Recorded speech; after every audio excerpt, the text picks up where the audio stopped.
It's really nice that we can look out there and see so many people we know. So thank you guys for coming today. I'd like to introduce my wife, who is the hero of my life. She's Cindy Martin. She's on the board of the San Diego Foundation. She is the treasurer, mother of two. I'm the other father of two. I'm Bill Martin. I'm actually the president of the board in San Diego. But more importantly, Cindy had a transplant, stem cell transplant, back in 2012. She's 20 months post-transplant. And we have been honored today by the Scleroderma Foundation to come talk about our journey. And we hope to share that with you, and also some information about what this is and what this is not. So thank you guys for coming. Thank you.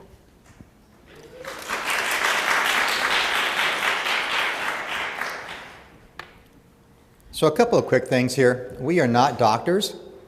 We don't have any degree in medicine whatsoever. We have not gone to college to study this. But for the last 3 years, probably on a daily basis, we have studied and we have learned and we have researched this. We have talked to people on a daily basis, and this has become our life for the last 3 years. So from a patient's perspective, we're probably more informed than 99% of the people out there, and that includes a lot of rheumatologists.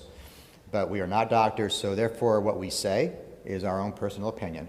And that's something to be very careful of, because we want to make sure we have no initials after our names. So if you look at the rest of those people, there's so many initials, it's ridiculous. So I also want to talk about the conference for a little bit. We have been coming here for 5 years. The first year we came here was in Boston, and we were like a lot of new people here for the first time. We had absolutely no idea what we were going to expect and what we were going to see. And at that conference, we found out almost after the first session that my wife was on the wrong drugs. She was on a drug that was used back in the 90s, and there was no longer being used anymore. So these conferences not only are important, but they can change your life, and we're so grateful for them. In 2011, we had the opportunity to be in a room like this, and we got to listen to two researchers, one from the Scott trial and one from the Assist-2 trial. And they sat down and they presented their papers to us, and it was amazing. It was emotional. It was hard. We listened to this stuff and we went, oh my God. One was saying you shouldn't do it. It's too dangerous. As a matter of fact, the gentleman that just spoke, Dr. First, was in part of that group on the Scott trial. Too dangerous. Don't do it. And we had another doctor on the other side, Dr. Burt, saying you need to do this as soon as possible.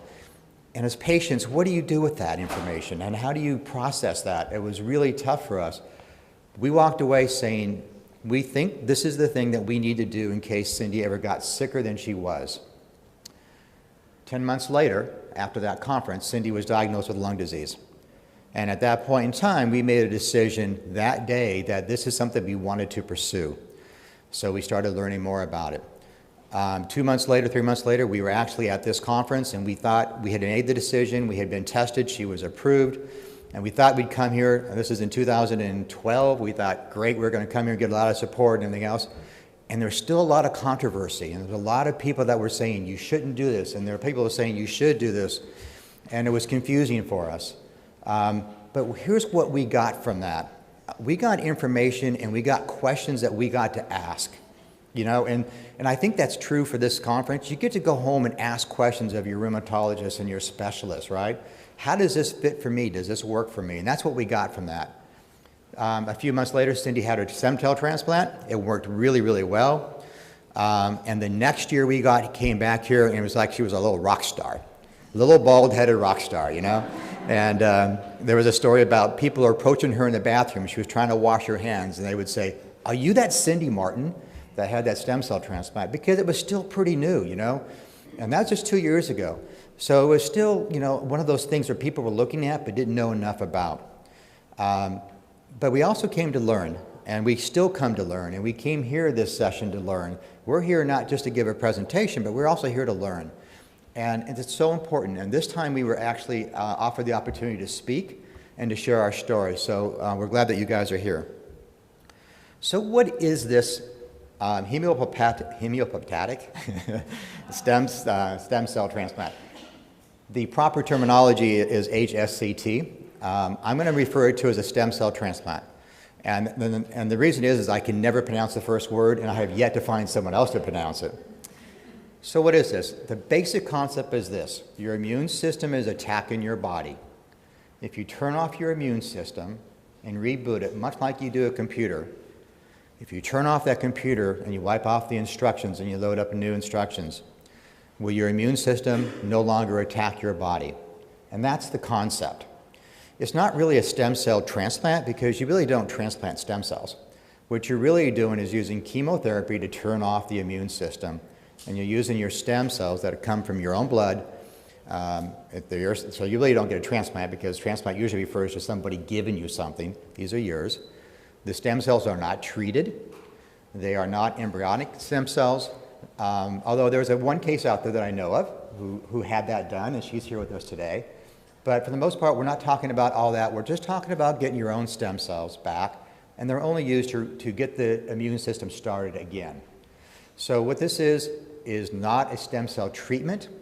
They do not treat your stem cells. As a matter of fact, they freeze them, put them away for a couple of weeks, and then they thaw them out and put them back in. There's nothing done to your stem cells. But that's the terminology we use. We used to call it a bone marrow transplant back in the day for leukemia and lymphoma, okay? Real simple stuff. We're going to shut down your immune system. We're going to turn it back on again. So how does this work? So the first thing, and I think you heard this from Dr. First today, there's a lot of stuff around this that's dangerous because you're getting high-level doses of chemotherapy. So the first thing we're going to do is they're going to test you. They're going to do a lot of tests for you. They're going to see if you qualify. And if we're talking about trials, which we're talking about, in a trial, you have to make sure that you're sick enough, not too sick. You got to make sure that you're not too far down the road, not too old, not too young. There's a lot of different things that go into this, but they're going to test you for all that. They're going to test your heart. And this is a good time to talk about the heart. So we found out that if you heard the Scott trial and you saw the data from the ASSIST trial, and you saw that big steep drop-off of mortality. In 2012, a paper was published by Dr. Burt out of Northwestern that really talked about the problem with stem cell transplants for scleroderma patients is that we have stiff heart. And by understanding what that means and understanding how to test for it, they've been able to reduce the mortality rate down to about 5%, 6%. And that's actually a large number, but it's actually probably smaller than that, and it really depends upon the center that does this. But it's a lot different than it was 10 years ago. So you get tested, and that's the one thing they test for. Then you go to mobilization, just a big word for saying we're going to take the stem cells in your bone marrow, that's where they reside, the immature stem cells, and we're going to force them into your blood system.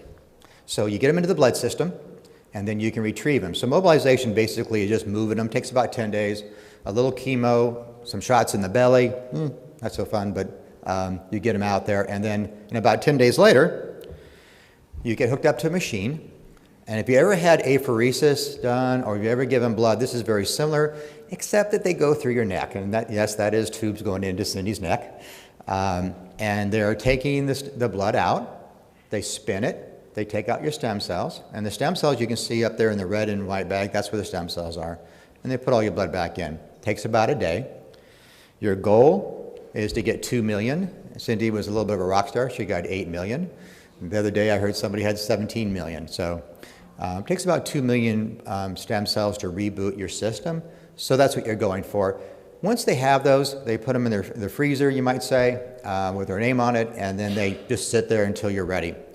The next step is chemotherapy. This is when you enter the hospital. This is about a 17-day stay in the hospital.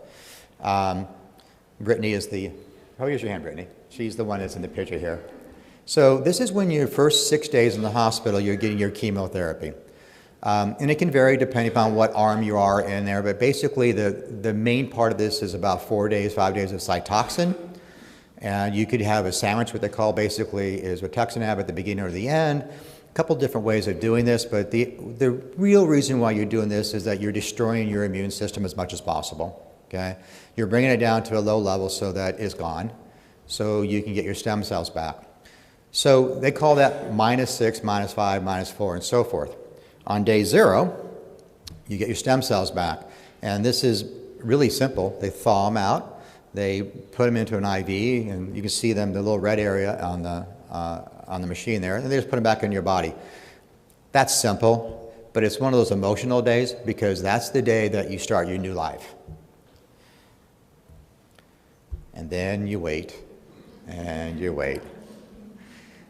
This is also the most dangerous time period. Usually it's a couple days before day 0 and about 3 or 4 days after. These are the time period when you have no immune system.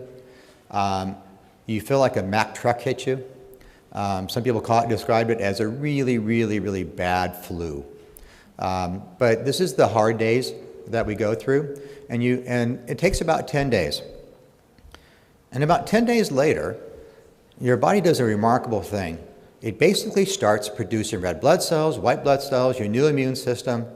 And watching somebody hit this day is like watching somebody change hour by hour and get happier, healthier, and stronger. And it's really an amazing thing to watch. And really what happened is your body's coming back to life. You might say, some people explain this as like going to hell and making a U-turn, right? And the reason we say that is this is not an easy procedure. It's an expensive procedure, but it's a procedure that is amazing when it works. So let's talk about clinical trials. This actually wasn't something that was presented by Dr. Furstis a little bit ago, but I'm going to show you all the trials that have been out there for the last 14 years. So the ASSIST trial, which is the one that he referenced originally, started in 2001 in Europe. Great trial where we've got a lot of results from, and those papers have been published. The Scott trial has not been published yet, but it had started, but then they put that, they no longer recruit for that trial. It used body radiation for that. The other trial that came out was the ASSIST-1 trial. That paper wasn't shown up in that presentation, but the ASSIST-1 trial has been published also. There was 19 patients in that trial, and 2 of them are in this room tonight, or today. That was a great trial. It showed us an awful lot about, that was a Cytoxin-only trial versus a stem cell trial. They don't do those anymore, but that trial had great results as far as understanding what was going on. The STAT trial was currently done by the rheumatologists in this conference, unfortunately was put on hold. It's been on hold for about a year, but I'll come back to that in a minute. And the ASSIST-2 trial, which is in Chicago by Dr. Bird, is the only current trial that is actually recruiting for stem cell transplant. So if you want to be in a trial, that's the only place in the U.S. you can go right now. And then there's the ASSIST-MOMA trial, which is basically it's the new trial in Europe. It's out of Germany. And I'm happy to say today that Dr. Furstis and I talked yesterday, and he told me that the STAT trial, which has been on hold for a year, will be starting up again, and they will be accepting patients within the next couple of months, and they should start treating within 3 to 4 months. And that's going to be in 4 to 5 centers around the United States. Hopefully one in LA, probably Seattle, Denver, most likely Boston, and probably someplace else. But that's great for those of you who are interested in stem cell transplants, because you need more of these out there. And all these places that we can go to now make it more important for us to progress this treatment. So now let's talk a little bit about why we're here with Cindy, and a little bit about our life. In 1999, we were married. We met on a blind date. We both had 1 daughter. We got married. We raised our daughters together. We traveled a lot. We scuba dived. We were runners. We worked. We raised money for charities a lot. We spent a lot of time running and raising money for charities, running marathons. We had a really good life. In 2001, we moved to San Diego and continued that kind of lifestyle. In 2009, we kicked our daughter out. I'm sorry. Our daughter went to college, and there she was able to, she went away, and we said to each other, oh, we're free. And then scleroderma hit and changed everything. It started off, and she'll talk about it, but it started off and we didn't know what it was. And eventually we found out she had scleroderma. We had to refocus our life. In 2012, she got worse and worse, and we finally had to have that stem cell transplant. We believe that she probably had a 30% chance of living 5 years, and she was already 2 or 3 years into it. So our decision was to if we had to pay for it out of our own pocket, we would take it out of our retirement savings, and we started our life together. Oh, I've got to show this slide. This is the jungles of Papua New Guinea, and we're up there in a place like the Sing Sing Festival. So we traveled all over the world scuba diving, and that was our passion. When we first met, that's what our passion was. So this is a good chance for me to turn it over to my wife, and I can shut up. Yeah, he always takes me to dangerous places. It's not a good thing. Yes. This is probably where she got scleroderma. Could be. A poison dart? Who knows? I don't know. Well, I want to talk about my road to diagnosis. I'm sure it's similar to many of your stories. It just starts out with way too many of those typical middle-age symptoms. You know, I had bruised tailbone, bruised elbows. I thought I was sitting too hard on that yoga floor. A little digestion problem, a little brain fog and forgetfulness. Boy, it just seemed typical. And the carpal tunnel hit, and the swelling. Oh my gosh, the swelling. My family doctor wasn't taking any of this too serious. He just kept saying, it'll be okay, go home and rest, it'll be okay. And I kept calling him, no, Derek, no, this is a big deal. Something big is happening. And it took quite a while before he would take me serious. So all those symptoms that I noticed were starting in September 2009. By January 2010, Derek caved, and he sent me at least to the neurologist for those darn carpal tunnel. And that was sort of a turning point in my mind, because the neurologist said, Cindy, you realize the carpal's not causing the swelling is causing the carpal tunnel. I went, oh, let's focus harder on that swelling. So he did a blood test. It was the ANA, and he called me, he goes, well, you have this thing called the ANA, it's slightly elevated, but it's unremarkable in a woman your age. I'm like, really? Come on. And so you'll be happy to know, months later, when I knew what was going on, I sent him an email and told him the rest of the story and said, dude, you had the answer in the palm of your hand. You just didn't know how to read it yet. And I want you to know what it's like for the next carpal tunnel patient that may have a slightly elevated. That was good.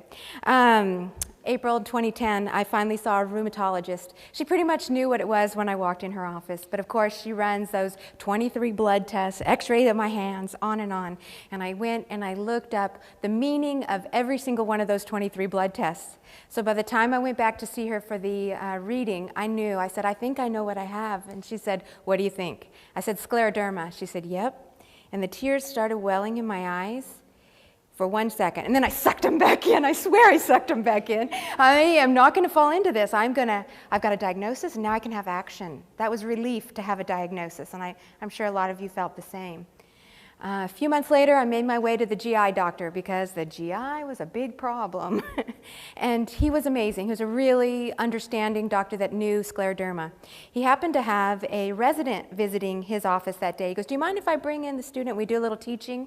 And that was the first time. And ever since then, I'm like, come, touch, see, feel.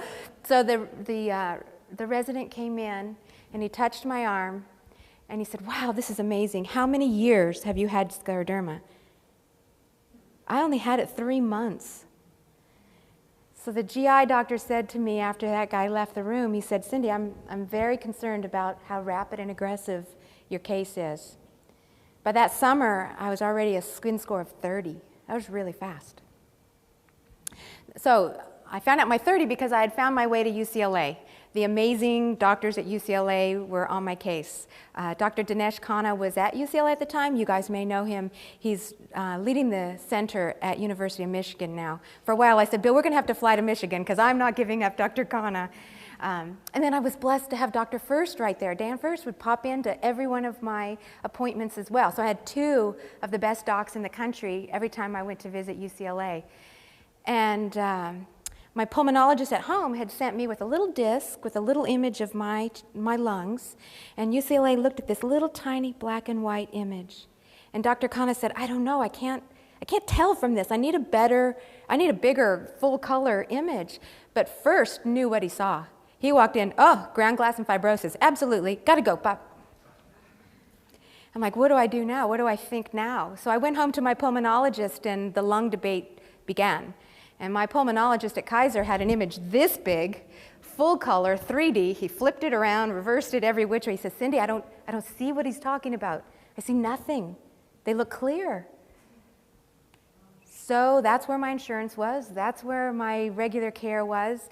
So with the big doubt in my mind, I waited 2 years. It took 2 years. And then finally my pulmonologist gave me the diagnosis of interstitial lung disease. By then he could hear the rails when he listened, the crackle sound in the lungs.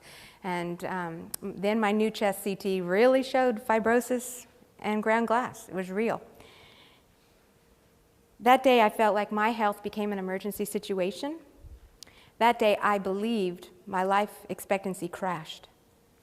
It's a very big deal. So what do? I call my scleroderma sister, Holly Hauser. I'm so blessed to know you. You know how much I love you. And I want this whole room to know that you are an amazing force in my life. I know that God sent you at just the right moment. Holly is a physician as well as a patient, and she had the same stem cell transplant 2 years before me. So when I called her, I had heard about this stem cell transplant at the San Francisco conference. I kind of knew what they were talking about, but put it in my back pocket for later. And now I took it out and I said, Holly, help me. So she met me and she brought the literature and she could explain the medicalese, and we went through it. We talked about it. And that led me to getting my transplant in October of that same year. Let's look at my test scores. So my skin, I told you I was a 30 right away from the get-go. At this point, by the time my lung diagnosis, my skin was about a 35. For those of you not familiar, 52 is the hardest and 0 is normal skin. So I'm kind of up there on the scale. My lungs tell the most of the story. The DLCO is the big one. In my first year, I dropped 10 points, and the next year I dropped 26 more points. So 80% or above is considered normal, and 60% or below is kind of the danger zone. I was on methotrexate during all this. Methotrexate did nothing to slow me down. Once they told me my lungs were involved, I started some of the Cytoxin infusions while we worked on getting into transplant. In case I didn't get into transplant, let's stop what we can while we can. And Cytoxin was helping a little, but all the literature shows, and all my doctors tell me, that only lasts a year or two. So we had to move on. So as I said, my lung function was crashing. I had no idea when it would stop. This is another time that Holly and I would talk. Where's it going to go? Is it going to stop here? We don't have a crystal ball. We have to make our best guess for ourselves. Do we want to gamble that this is going to level out here and I can be okay? Or am I going to crash below the 40% where you're no longer qualified for the clinical trial? Are you going to crash to the point where you need oxygen and lung transplant? That was a terrifying thought. At the time, what I was reading is if your lung function was below 60%, you have scleroderma, ILD, lung function below 60%, I read I only had a 30% chance of surviving 5 more years. That scared me. It felt real to me. Another doctor who I very much respect said, with that statistic, you have a 50% chance of surviving 5 years. Very scary stuff. So I wanted to be as aggressive as my disease. That's another phrase I got from Holly. She gives me lots of good phrases. I want to apologize if this is the first time you're hearing some of these scary statistics. I know when I was new and I heard this rotten, horrible stuff that was terrifying and sickening, I was kind of angry at the people who just blurted it out so cavalier, and I do apologize, but I don't want you to get sucked into believing the doom and gloom. What I did is took those statistics and found action, took action. One doctor's not enough, one opinion's not enough. I did my research, I did my learning and talking and double checking and triple checking to change those statistics in my case. So I encourage you to find your path, do your education. Don't copy me. I'm not saying this is for everyone, but make your own statistics for yourself. Well, based on everything, the clinical trial documents, the conference in San Francisco, meeting with Holly, I also, here's another amazing God moment, a blessing. I got my ILD diagnosis on a Wednesday. That Saturday, Dr. Burt came to my town to talk to us at Education Day. So I got to meet him and hear him talk. I got a private consultation in the back room. And I met this man with great passion for saving lives. And he really, really wants to save lives and make this happen. He's been working for 18 years on 23 different autoimmunes with this stem cell transplant. Just amazing. I loved it. I did one more thing. I found some other patients. I found Victoria Chavez and I found Ken Athens, and they have very detailed blogs on the internet, but then that wasn't enough for me because I got to triple check things. I called them up on the phone and asked all my questions, and they were wonderful to me, and all this together helped me make my decision. But I did write down my pros and cons. So my first objection, the first objective of stem cell transplant is to stop the progression of the disease. It's not to cure you, it's not to put you back to a whole healthy body. It's only to stop the progression. I thought, okay, I can live with where I am. I could be here to see grandbabies where I was. I thought that could very much increase my life expectancy. And icing on the cake, I heard people who had their lung improvement. So I wanted that maybe, but I knew I couldn't count on that. I kept asking for the Ken Athens plan. Ken Athens and I had pretty much the same stats going in, skin and lungs, and he was a golfer, he was a runner, he was a scuba diver. Hey, I do all those things. He couldn't do them anymore once he got scleroderma, neither could I. But guess what happened after his stem cell transplant? That man ran his first full marathon less than a year after his stem cell transplant. So I'm asking for the Ken Athens plan. The cons, let's be serious, it's not all happy days. I can't be a nonstop cheerleader. This could be a life-ending procedure. It's a rough treatment. You have to be willing to take that risk. The mitigating fact to me is that Dr. Burt had shown in ASSIST-1 that he could get the mortality rate down to 5 or 6%. He knew that phase 1 deaths were related to heart problems, and he modified his treatment and began doing very extensive heart testing before he would allow patients into the program. Another risk is it could fail to stop my disease. There is a 30% relapse rate. It's not great. We say another Hollyism is, this is not a very elegant treatment, but it's the best we got. What else are you going to do? And it's in clinical trials, so some of your doctors may be afraid to send you there. But we can't wait 10 years for the results to come out. We can't wait 15 years for a consensus between all these different trials. To me, there's many doctors around the world who believe in this, and I believed in Dr. Burt, so it was a risk I was willing to take. It would be a very long commitment, and as Holly and I said to each other on the phone and in person, it's going to suck, huh? Yeah, it's going to suck. It's going to really suck. How much is it going to suck? It's going to really, really suck for a little while. And then it's not funded. The money's a big deal. Let me talk about the money for a minute. It costs about $175,000. It's not funded. So that is the cost of both the evaluation, which is about $20,000 to $30,000, and the treatment, $125,000 to $150,000 for treatment. Most insurance will cover it. I've got a friend here from the UK. She doesn't have US insurance. She had to come up with every penny. In our Facebook group, I have several Canadian friends in our group. They had to raise every penny. So it's tough. In the end, I only paid $2,500, my hospital copay. So how did we get it done? I requested an outside referral at my HMO. My rheumatologist and pulmonologist, they were a little slower on the uptake than the good UCLA guys, so they had to talk about it a lot. My pulmonologist was good. He goes, well, let's think outside the box. If you see any clinical trials or anything experimental that you want to try, run it by me. Let me look into it with you and for you. And so I said, here's a ASSIST trial. I want to do this one. Read it. And my rheumatologist said, okay, let me call this Dr. Burt guy. And they talked for an hour. And then she says, okay, I don't know if you're going to get approved or not, but go get the evaluation. Just go to Chicago. So I went and let them do their thing. Evaluation takes 3 to 5 days. Mine happened to be spread out over 5 days. It doesn't mean I got more testing than the people who do it in 3 days. Mine was just a slower pace, which I was grateful for because there's a lot to do. It's exhausting. There's a lot of anxiety. You get labs. We've all had blood draws, no big deal. PFTs, we do that at home, but they want their lab to do it. That's fine. The right heart cath is a whole nother animal. I'd say most of the people that join our Facebook group ask the question about this the most. What about that right heart cath? Is it painful? Is it difficult? I would say it's not painful. It's just weird and awkward. They go in your neck and they put something inside your heart to measure the pressure. Are you kidding me? I'm wide awake and you're going in my neck? I have these crispy bits, so I feel like it got stuck and they had to push through the crispy bits. And not everybody says that happens, but that's what mine did. And the first test was fine. Everybody's playing the music in the treatment room. It's going fine. And then they add the fluid to test if I could tolerate the fluid, and that test didn't go as well. So I began to have an anxiety attack while they're saying, shall we continue? Is it okay to continue? Do we push more fluid or not? What do we think? Can we continue?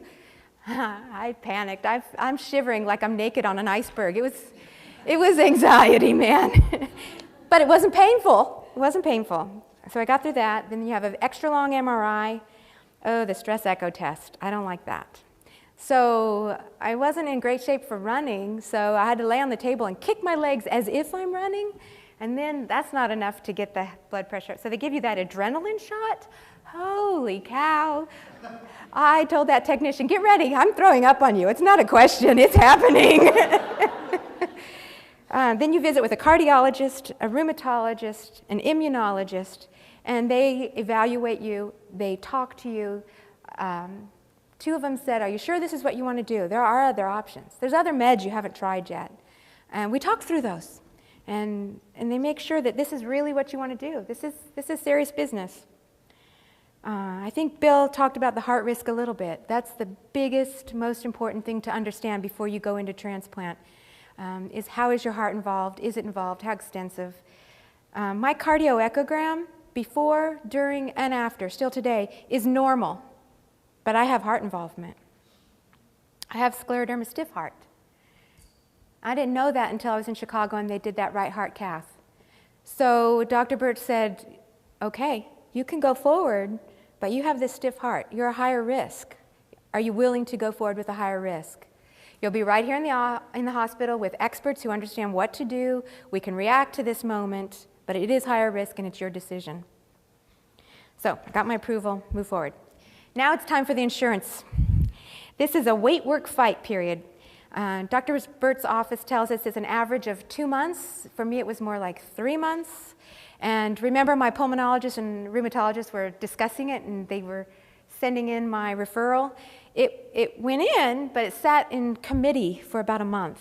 The committee was mostly cancer doctors who do bone marrow transplants for cancer patients.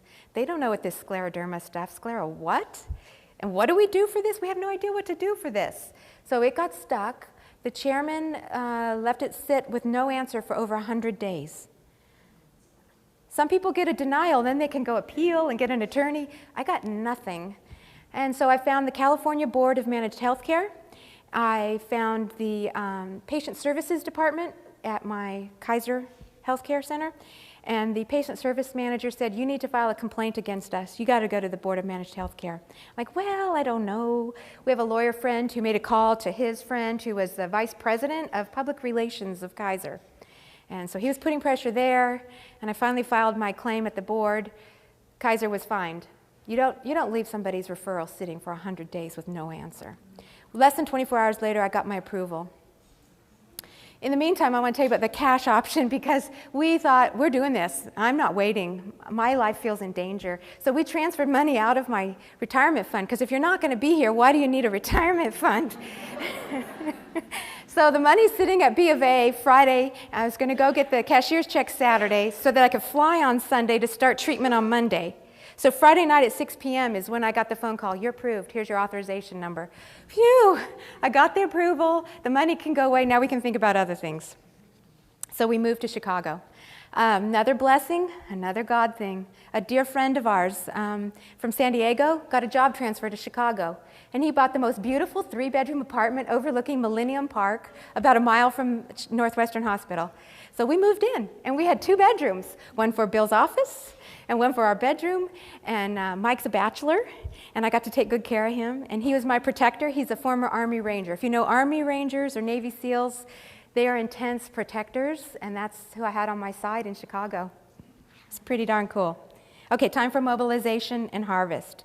So mobilization is just using 1 night of chemo. So you go in the hospital for 1 night, get a dose of chemo just like you would if you're getting Cytoxan at home. So I got the wasabi nose. I got a lot of fluids and had to go tinkle all night long. They're testing to see how well my heart was tolerating all that fluid. That is moving those stem cells, production up, make it produce more. We need a lot of stem cells. Then we go home and do those shots in the belly. I don't want to give myself a shot in the belly, do you? And you know what you have to do? You have to find your belly fat. Who wants to say they have belly fat, let alone pinch a hunk and say, here, honey, stab me in my belly fat? But that's what I had to do. I couldn't do it myself. He flinched during the first shot. That's why I couldn't do the second one. And it was 2 every morning. We got the hang of this. I found a cute French bakery, and I'd go pig out after each morning of shots. There was some bone pain at this point. Tylenol was enough some days, but I had to use some narcotics some days. The bones just don't want to give up those stem cells, but they do. They kick them into the bloodstream.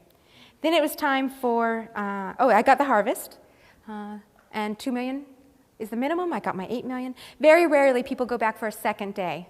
So I was lucky to be one of those one-dayers. Then my resting time, hung out in Chicago. Some people go home. I decided, hey, I got this beautiful apartment. Why am I going anywhere? There's no kids at home. Not even any more dogs or cats at home. And besides, my buddy Michael needed help decorating the bachelor pad.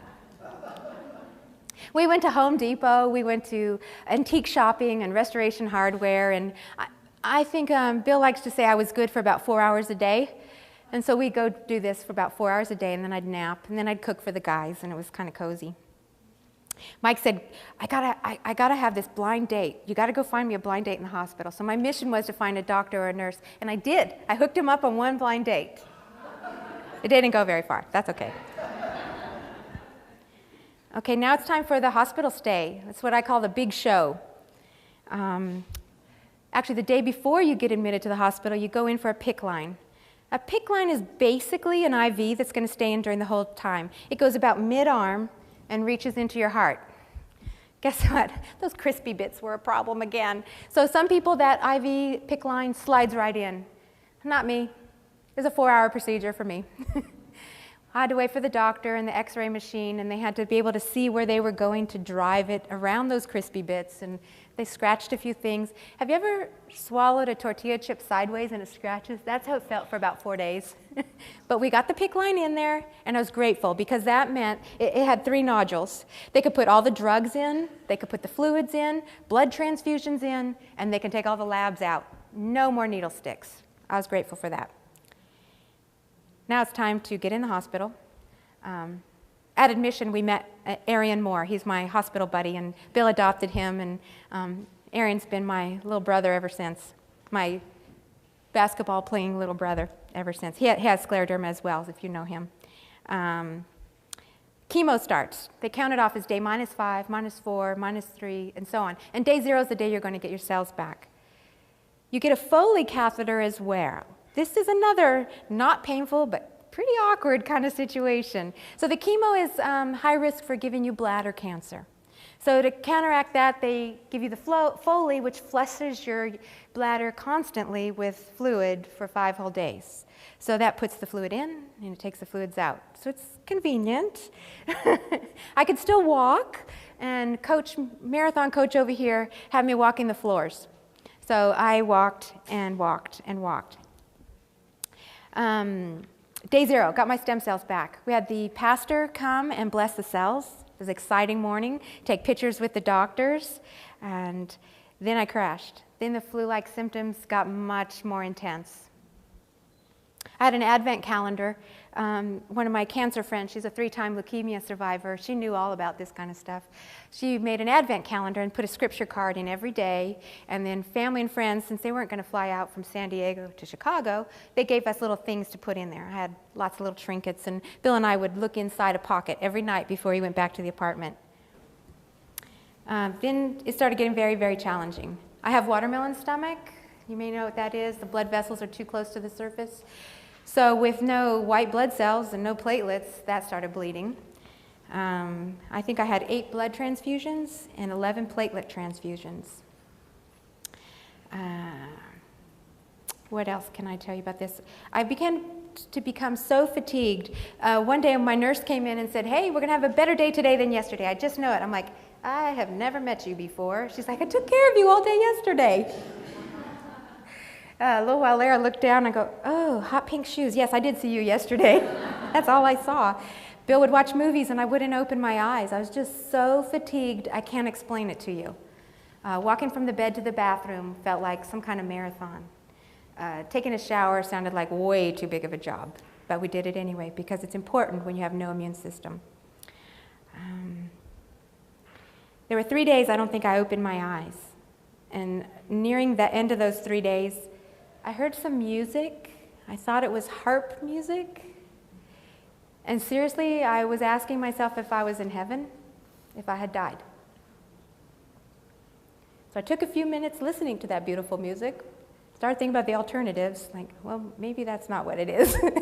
And I opened my eyes, and then it's like, oh, that's not a harp, that's a flute. What is that? And I got up out of bed, and it was a turning point of energy.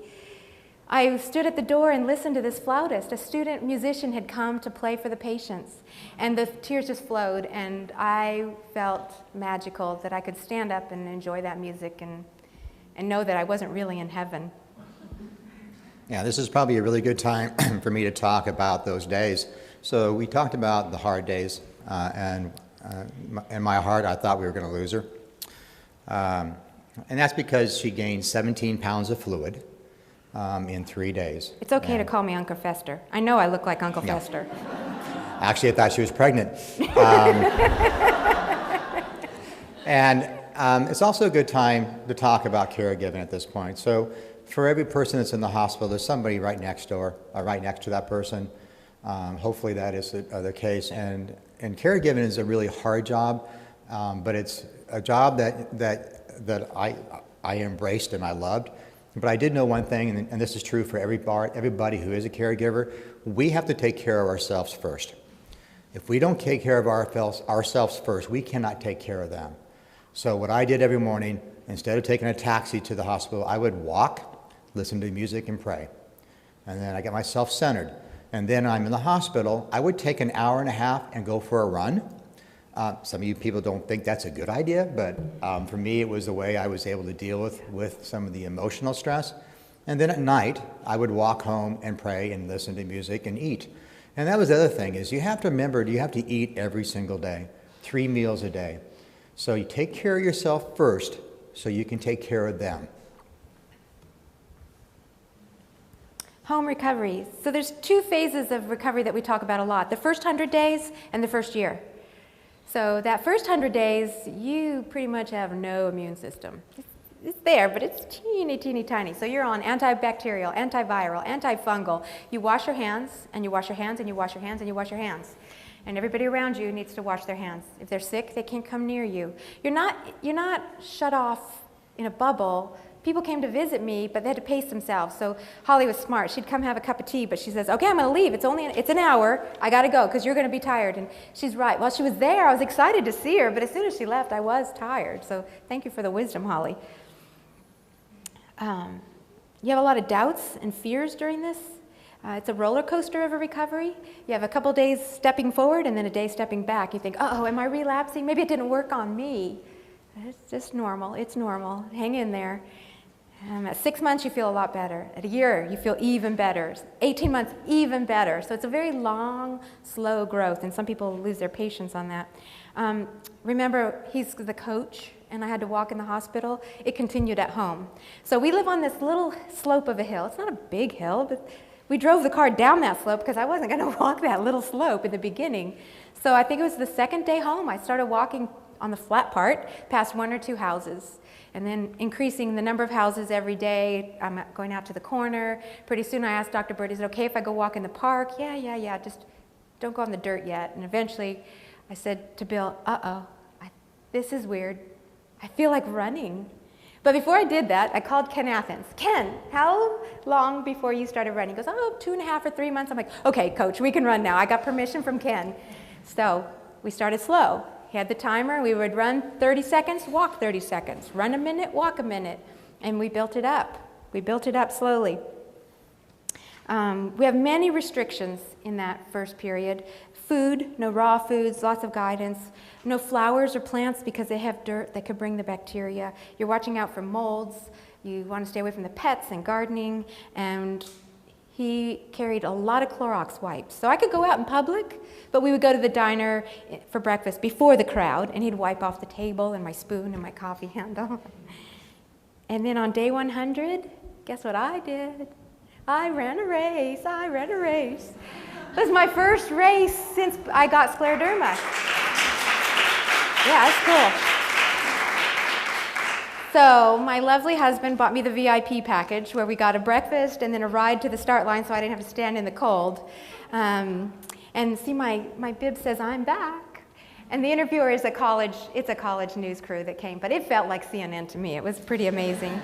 I sent that medal to Dr. Burt in a frame with a thank you, and I said, this is your medal, this is your accomplishment, thank you so much. And the gratitude has not left me. Okay, the test results. So my skin score, ta-da, 74% improvement. I'm down to a 9. Got some 90%ers on those middle lung readings, and the magic to me is the diffusing capacity, 22-point improvement. It's not the 80% that's normal, but I'll take 74% every day of the week. I'm very, very happy.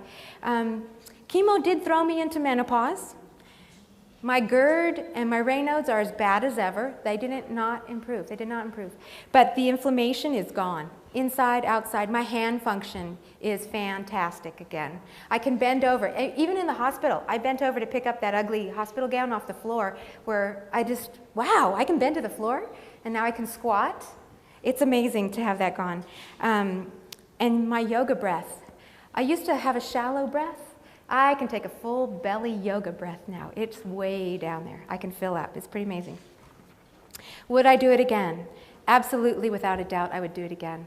There are many days I forget I have scleroderma. I stop worrying about dying. It's not on my mind as much anymore. It comes up once in a while, but mostly I think I'm normal. I enjoy my family and my grandbabies. I have 1.5 grandbabies now. And my friends, 2 of which are here. I love you guys. Thank you for being here. Travel. We get to travel and do running. I get to love you and tell you how much I appreciate and love you, and thank you so much. It is.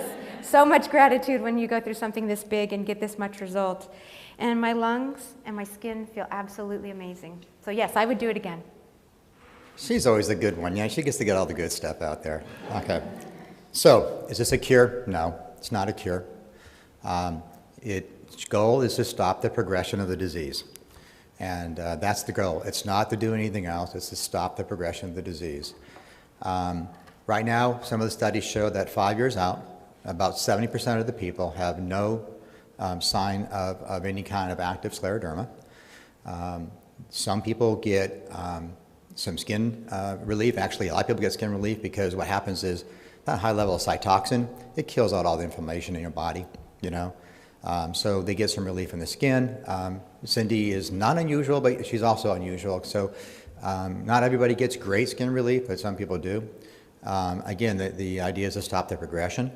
The lungs do get some recovery for some people. In some cases they don't, but again, the object of this is to stop the progression of the disease. 30% of the people relapse, and what that really means is that sometimes they have to go back on autoimmune suppressants. There's still a lot of data that needs to be gathered about this. It doesn't look like it comes back like you would say cancer comes back full force. It comes back in different ways, and they're still trying to identify what that means. But it's usually it means that you're back on autoimmune suppressants of some sort or some kind of treatment. I've asked a lot of people who have relapsed, and across the board, every one of them said they would still do this. They would do it again. And that speaks very highly of how their body has changed. What doesn't it do? It does not improve GERD.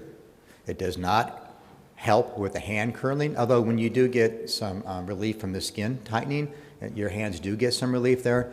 But it's not a cure for GERD. It's not a cure for curling. It does not stop your digestive issues. All those are done by the damage of the scleroderma prior to your stem cell transplant. Again, and I reinforce this, the main object of this is to stop the progression of the disease. If you're going downhill, if you can stop that, it means the world. So should this be an option for me? I have no idea, okay? And you'll never hear me say you should do this. What I will say to you is that leading researchers in this conference last year said this is the #1 treatment for scleroderma, for aggressive scleroderma with lung disease. That was repeated in several other sessions this year too. There is a split decision on when you should do this and when you shouldn't. If you heard Dr. First today, he said you have to be really sick and everything else. But I can tell you there's another doctor that'll tell you do it as soon as possible. So you have to make your own informed decisions here. So the rest of these are my opinions, okay? And my opinion is if you're male, if you're African American, if you're in your first 6 years and have an aggressive scleroderma and aggressive lung disease, this should be an option you guys should take a look at, okay? Between you, your family, your doctors, you guys get to make that decision. And then we also know that the sooner the better. And that's the reason why, and here's the best way to explain that. This is how I think of scleroderma. Scleroderma is beating the hell out of you on a daily basis, right? Our job is to try to figure out a way to take the bad away from scleroderma, right? So every day you get damage, and every day this goes on, you get more and more damage. Some people don't get hit very hard, and some other people get hard, like Cindy, get hit hard, really hard with the bat. So, you know, this is the treatment that takes away the bat for at least 70% of the people that go through it. So, how do you start and what do you do? So here's some contact information. It's in your brochures. By the way, you notice I didn't follow the slides. I apologize on that. We moved them out of order. But in there you'll find the contact information. The only current trial that's recruiting right now is ASSIST-2, and that's in there. The contact information is scleroderma.org, where they'll give you updates on what's going on. Clinicaltrials.gov will give that to you also. You can also email me at that address. I'd be happy to tell you where to find it. And so, you know, learn, find out information, get the right information, and understand that there's a lot of different opinions, but when you make a decision, make it from facts. So we're going to talk about paying it forward. And 2 months out of the hospital, Cindy started a support group on Facebook called Stem Cell Pioneers. And that's our way of paying it back. We had support when we went into this, but a lot of people don't have support. I will tell you that we have 500 people, a little over 500 people in that group. 50 of them are alumni that have been through this program before. And this is where you can find out information from a patient's perspective about what this is all about. We also publish all the articles. We publish everything around the world, what's going on. We have people in Australia, in Germany, in England. And it's also a good place to talk and ask questions. And we answer every question as honestly as we possibly can. It's a great resource for you. And I think something else that's really important is sometimes seeing things is more important than just reading about things. So I'd like to take a moment and I'd like to introduce you to probably 20 people in this room who've had a stem cell transplant. Would you guys like to stand up? Just stand up and we'll see how many people here have had stem cell transplants.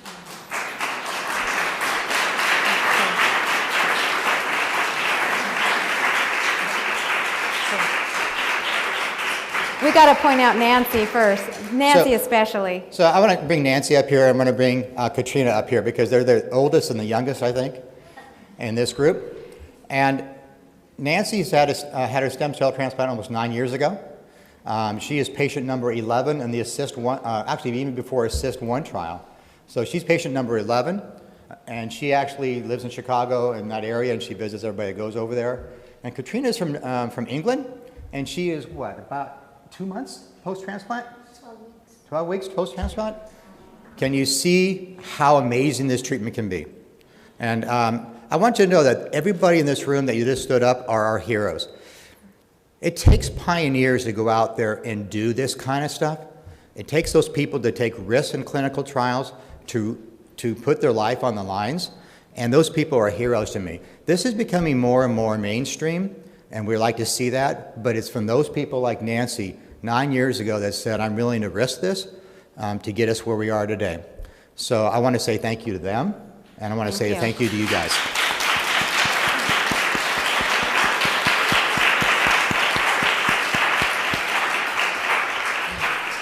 So 9 years ago, when I was diagnosed, they didn't know about heart catheterization. The protocol was a little bit different.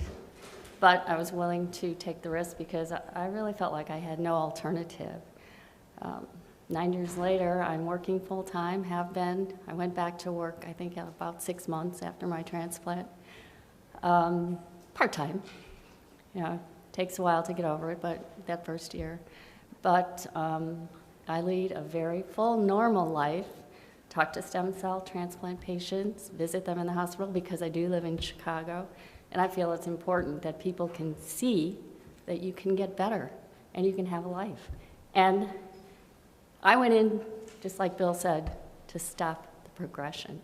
I didn't know how long I'd be able to live, but I don't fear death. I'm not going to die from scleroderma, I'll tell you that right now. So I volunteer. I'm very, very healthy.